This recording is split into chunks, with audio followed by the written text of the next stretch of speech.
बरं ते ऑल आयज ऑन राफा, ऑल आयज इन इस्रायल, हमास असे वेगवेगळे स्टेटस सोशल मीडियावरती ठेवत असलेले सो कॉल्ड विचार व्यक्त करणारे सेलिब्रिटी आता लुप्त झालेत का? नाही. कसं आहे, त्यांना आधीही स्वतःच्या देशामध्ये काय घडतं हे दिसत नव्हतं आणि जगाबाबत कळवळा होता.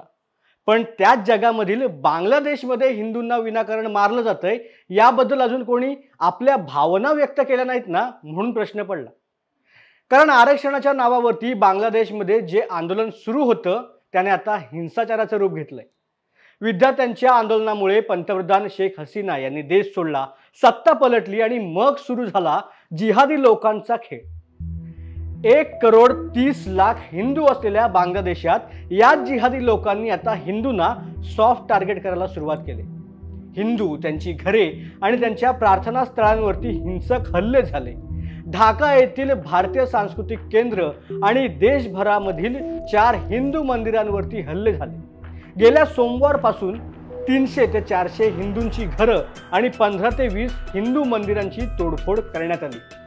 प्रसिद्ध गायक राहुल आनंदा यांचं घर 200 ते 300 लोकांच्या जमावाने जाळलं. शिक्षक मृणालकांती चॅटर्जी यांची त्यांच्याच राहत्या घरामध्ये घुसून हत्या करण्यात आली. बांगलादेशच्या रंगपूर शहरामध्ये आवामी लीगच्या हराधन रॉय यांची देखील हत्या केली गेली.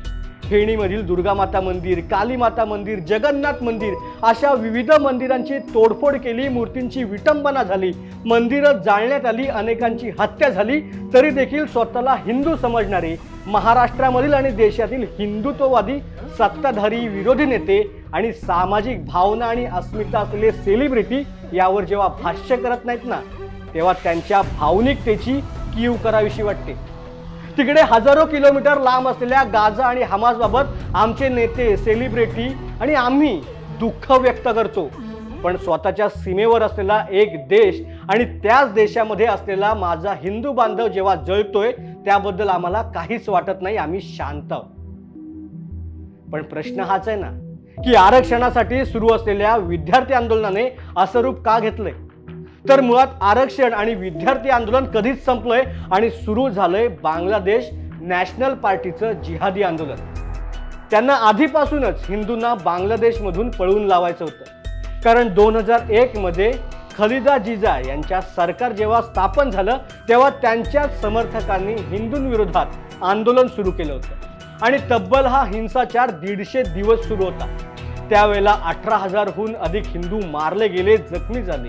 1,000 पेक्षा जास्त हिंदू महिलांवरती अत्याचार झाले आणि 5 लाख हिंदूंनी ह्या त्रासाला कंटाळून बांगलादेश सोडून भारतामध्ये आश्रय घेतला.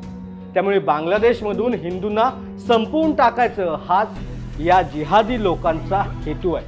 आणि याच हेतूने मुजीबुर रहमान यांची देखील काही वर्षांपूर्वी हत्या करण्यात आली होती.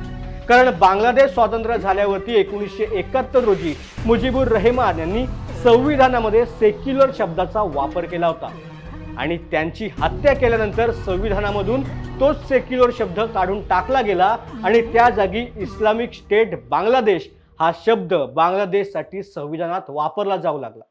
त्यामुळे या विद्यार्थी आंदोलनाच्या मागून जिहादी लोक हिंदूंना संपवण्याचा डाव खेळतायत हे मात्र नक्की आहे.